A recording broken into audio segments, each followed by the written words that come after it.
आष्टी तालुक्यातील दादेगाव येथील जिल्हा परिषद शाळेची सरासरी एकूण 350 पटसंख्या आहे। परंतु 3 दिवसांपासून परतीच्या पावसामुळे शाळेच्या खोल्या गळू लागल्या आहेत।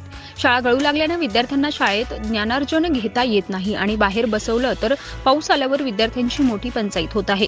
शाळेच्या खोल्यांमध्ये मोठमोठे बिळे पडले आहेत। कदाचित त्या बिळाला विषारी साप विंचू जाऊन बसले तर विद्यार्थ्यांच्या जीवाला मोठा धोका निर्माण होऊ शकतो। आज सकाळपासून सर्व विद्यार्थ्यांनी खोल्यांमधील पाणी उपसून टाकलं। या शाळेला साधा शिपाई सुद्धा नाही। शिपाई नसल्याने सर्व कामे विद्यार्थ्यांनाच करावे लागत आहेत। देशाचं भविष्य घडवणाऱ्यांना एवढ्या मोठ्या समस्येला तोंड द्यावं लागत असेल तर यापेक्षा मोठं दुर्दैव कोणतंच नाही। तरी या शाळेकडे शासन लक्ष देईल का असा संतप्त सवाल विद्यार्थी आणि ग्रामस्थांनी तेजवार्ताशी बोलताना केलाय। काय म्हणाले विद्यार्थी व ग्रामस्थ पहा सविस्तर। तेजवार्ता प्रतिनिधी संदीप जाधवसह कॅमेरामन अनिल मोरे, दादेगाव, आष्टी।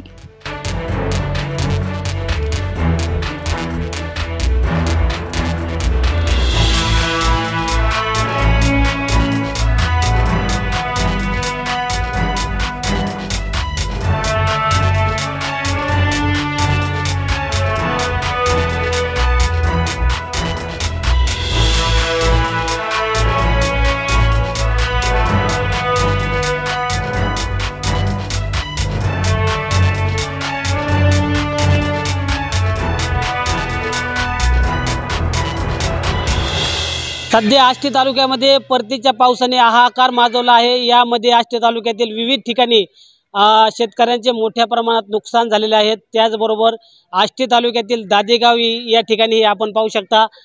ही जिल्हा परिषद प्राथमिक शाळा दादेगाव आहे आणि या शाळेमध्ये काल मोठ्या प्रमाणात पाऊस झाला आणि या पावसामुळे अक्षरशः शाळा गळू लागलेल्या आहेत। आपल्यासोबत शाळेतील शिक्षक आहेत, त्याचबरोबर शालेय समितीचे अध्यक्ष पण आहेत, त्याचबरोबर विद्यार्थी आहेत, त्याचबरोबर या दादेगाव ग्रामपंचायतचे सदस्य संतोष मस्के जे आहेत जाणून घेऊया।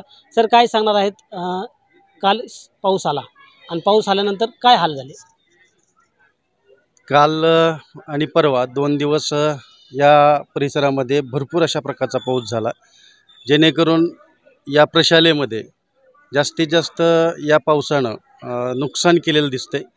की शाळा ह्या उतरत्या छपराच्या असल्या कारणानं की जेणेकरून जो स्लॅब आहे तो थोडासा कमकुवत वाटतोय आणि त्यामुळं त्या असणाऱ्या पावसामुळं सर्व खोल्या 1ली ते 10वी पर्यंतच्या सर्व खोल्या काय झालेल्या आहेत तर गळतात आणि त्यामुळं विद्यार्थ्यांना बसण्यासाठी गैरसोय होते आणि त्या गैरसोयी टाळण्यासाठी सर्वांनी काहीतरी या शाळेला दुरुस्तीसाठी काहीतरी अनुदान वगैरे दिलं तर हरकत नाही, जेणेकरून शाळा सुसज्ज, सर्व परिसर सुंदर अशा प्रकारचा आहे आणि या शाळेकडं जास्तीत जास्त सर्वांनी, गावकऱ्यांनी, सर्व अशा प्रकारच्या अधिकाऱ्यांनी लक्ष द्यावे ही आमची प्रांजळपणाने इच्छा आहे। आपण काय सांगणार? सर, जे परतीचा पाऊस झालेला आहे त्याच्यामध्ये दादेगावचे एक तर 1ली ते 10वी पर्यंत हायस्कूल आहे आणि त्याच्यानंतर जे गळते त्याच्यामध्ये खूप मोठं मुलांचं नुकसान व्हायला लागलं आहे। म्हणजे जे शैक्षणिकदृष्ट्या जे शिकवलं जातं आहे तर ते एक तर गळल्यामुळे मुलं एक तर बाहेर बसावं लागतात आणि नंतर पाऊस जर आला तर नंतर बसवायची कुठं, हा मोठा प्रश्न आहे आणि खूप दुरवस्था झालेली आहे शाळेची। ते कुठतरी एक प्रशासनाने याच्यावरती लक्ष द्यायला पाहिजे, कारण हे भारताचं पुढचं भविष्य आहे। जर भविष्याच्या विषयी जर असं होत असेल तर पुढचं काय, भारताचं भविष्य कसं होणार आहे? त्यामुळं कुठतरी एक प्रशासनाने चांगली याची गंभीर दखल घेतली पाहिजे। जे आपले जिल्हा परिषदेच्या शाळा आहेत एक तर कमी राहिल्यात, एक तर पटसंख्या बळच आपण टिकवतोय आणि जर असं व्हायला लागल्यानंतर पटसंख्या कमी होणार आहे आणि कालांतराने जर शाळा बंद पडल्या तर गरिबांच्या लेकरांनी जायचं कुठं, हा मोठा मुद्दा आहे। की बुवा जे संस्थेच्या शाळा आहेत इथं गरिबाचे लेकर परत नाही शिकू शकणार साहेब। त्यामुळे आमचं किंवा माझं व्यवस्थापन समितीचं बी आमची बैठक झाली, त्याचं बोललो होतं, आम्ही ठराव घेतलेला आहे, आम्ही पण ती प्रत देणार आहेत। पण एक प्रशासनाने तुमच्या मार्फत आमच्या उलट तुमची विनंती आहे, तुम्ही प्रशासनाला जागा करा। या कुठतरी या गोष्टीतनं व्हायला पाहिजे, कुठतरी शाळेची दुरुस्ती व्हायला पाहिजे आणि हे आज काळाची गरज आहे। जर ग्रामीण भागातले मुलं जर शिकले तरच देश घडणार आहे, महाराष्ट्र घडणार आहे साहेब। ह्या गोष्टी कुठतरी एक तुम्ही प्रशासनाकडे पोहोचवाव्यात अशी उलट तुम्हाला विनंती आणि शासनाने गंभीरतेने दखल घेतली पाहिजे याची। जर उद्या स्लॅब गळतोय, कुठं बिल्डिंग क्रॅक झाले, जर नको ती घटना झाली तर त्याला कोण जिम्मेदार राहणार आहे? त्यामध्ये फरचीलाही बिळ पडलेले आहेत। हो आहेत ना सर, जे फरची येतात, जे आमचं संगणक कक्ष होता आम्ही शिफ्ट केला आता समजा, कारण त्याच्यामध्ये खाली बॉक्स म्हणजे बिळ पडलेले आहेत त्याला, त्यातून जर समजा इचुकाटा आला तर लेकरांना जर झालं तर त्याला कोण जिम्मेदार, हा मुद्दा आहे. त्यामुळे तुम्ही प्रशासनाकडं गंभीरतेने याची दखल घ्यायला लावा. तुमच्या तेज वार्तामार्फत आम्ही अशी इच्छितो की तुम्ही कुठंतरी त्यांची दखल घ्यायला लावा शासनाला. आपण काय सांगणार? मी आल्यानंतर प्रथम पाहिलं विद्यार्थी सकाळपासून पाणी उपसायचं काम चालू आहे. मला या शाळेकडे पाहिल्यानंतर मला माझा म्हणजे भारतीय असल्याचाच मला म्हणजे थोडासा कंटाळा आल्यासारखा झाला. कारण लोकांनी समज मंदिराला कोट्यवधी रुपयाचं दान धर्म करतात आणि शाळेची अशी दुरावस्था आहे, बिळं पडलेले आहेत. त्या बिळामधून जर उद्या सापकाचा इचुकाटा काही जर आलं तर ह्या लहान लहान बालकांनी जायचं कुठं? समज पावसाने सकाळ जरून ह्या काय समोर पहा विद्यार्थी असे पाणी उपस्थित आणि मी आल्यानंतर पाहिल्यानंतर तुम्हाला समज कल्पना दिली बा अशी अशी शाळेची अवस्था आहे. याकडे प्रशासनाने लक्ष द्यायला पाहिजे. आणि मी समज ग्रामस्थ या नात्याने तुम्हाला समज कल्पना दिली बा सर असा सकाळपासून पोरांचं पाणी उपसायचं काम चालू आहे. मग तुम्ही कुठेतरी प्रशासनाने याच्यावर दखल घ्यायला पाहिजे. तुम्ही मंदिराला कोट्यवधीचा निधी देतात, वर्गणी जमा करतात. समज आमच्या गावामध्ये वर्षात 10-15 सप्ते होते, कमीत कमी 2 कोटी रुपयाची उलाढाल होत असेल. मी म्हणतो शाळेसाठी तुम्ही झटाना काहीतरी करा ना. इथं तुमचे पालक घडणार, समज विद्यार्थी घडणार आहेत ना. या विद्यार्थी जर नाही घडले तर उद्याच्याला भविष्य कसं घडणार आहे या विद्यार्थ्यांचं? हां, एवढंच माझी विनंती आहे तेज वार्ता अशी. त्याचबरोबर आपल्यासोबत काही विद्यार्थी आहे, जाणून घेऊया. ताई काय सांगणार? काय नाव तुझं? माझं नाव स्नेहल संभाजी विधाते. आमच्या गावात 2 दिवस झालं पाऊस आहे. आमचे वर्ग गळतात. आमचे शिक्षक आम्हाला बाहेर शिकवतात, पण अचानक बाहेर पाऊस आला, आम्ही शिकायचं कुठे? हा आमचा प्रश्न आहे. हा ताई तू काय सांगणार? मी सांगणार की आमच्या शाळेत वर्गात बिळंती येतं आणि त्याच्यातून काही एखाद वेळेस निघलं साप बीफ असं तू काय सांगणार? आमच्या शाळेच्या बाथरूममध्ये पाणी नाही आहे, ते स्वच्छ पण नाही येतं. आम्ही स्वच्छ केलं ते मागच्या वेळेस. तुझी शाळा गळते का? हां, गळते वर्ग.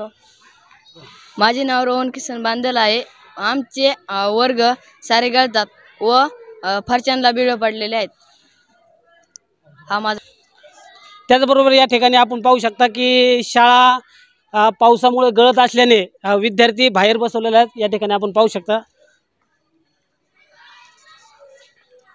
या ठिकाणी आपण पाहू शकता की शाळेमध्ये पाऊस आलेला आहे आणि पाऊस आल्या कारणाने विद्यार्थी बाहेर प्रांगणात शिक्षण घेत आहेत.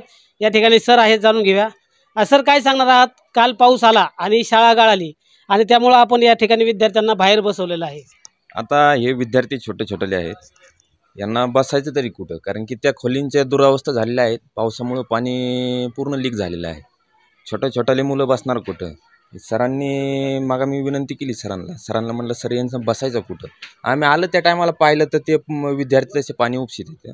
यांना आम्ही सरांना म्हणलं सर आपण यांना आज बाहेर बसून यांचे क्लास चालू आहेत. आता हे छोट्या छोट्याले विद्यार्थी यांच्या तोंडाकडे बघून आम्हाला बी क्यू येते की हे प्रशासन करतंय काय? आजची ही जर दशा जर या लहानल्या मुलांना आपण जर आता यांना काय समजणार? हे छोटे छोट्याले मुलं आहेत. करोना काळापासून 2 वेळेसची दुरुस्ती आलेली आहे. 2 वेळची दुरुस्ती करून बी ही जर दुरावस्था होत असली तर याचा प्रशासनाने कुठेतरी दखल घेतली पाहिजे.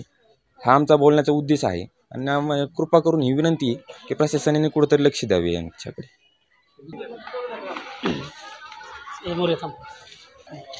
या ठिकाणी आपणही पाहू शकता की विद्यार्थी या ठिकाणी हातात झाडू घेऊन पाणी बाजूला काढत आहेत. आपण स्वतः त्यांच्यासोबत चर्चा करूया. भैया 1 मिनटं, काय नाव तुझं? रोहन राजू गाडे. इथं आम्ही सकाळ आल्यापासून पाणी उपसतोय. बस. तुझी शाळा गळाली का? हा, आमचे वर्ग पण गळालेत. आम्ही त्याच्यातलं पण झाडून पाणी काढलंय आणि काढलं पण काढतोय. भैया तू काय सांगणार आहे? माझं नाव अजर अख्तर सय्यद. आम्ही सकाळपासून आल्यापासून एवढं पाणी काढतो तर आमच्या वर्गात बी पाणी झाले. आमच्या शाळेला शिपाईची गरज आहे, त्याची प्रशासनाने दखल घ्यावी ही विनंती. आतापर्यंत तुम्हीच हे केलं का व्यवस्थित? हो. मराठवाडा आणि पश्चिम महाराष्ट्राच्या सीमेवरील आपले लोकप्रिय चॅनल तेज वार्ता आपल्या सेवेत घेऊन येत आहे तेज वार्ता दीपोत्सव 2023. वाचकांच्या मनावर 20 वर्षांपासून अधिराज्य गाजवणारा, 20 वर्षाची अखंडित दीपोत्सव परंपरा जपणारा तेज वार्ता दिवाळी अंक. बहारदार वाचनीय लोकप्रिय दिवाळी अंक म्हणजेच तेज वार्ता दीपोत्सव. चला तर मग आजच तेज वार्ताच्या दीपोत्सव अंकात आपली जाहिरात बुक करा. तेजवार्ता दीपोत्सव मध्ये जाहिरात म्हणजे 100% समाधान।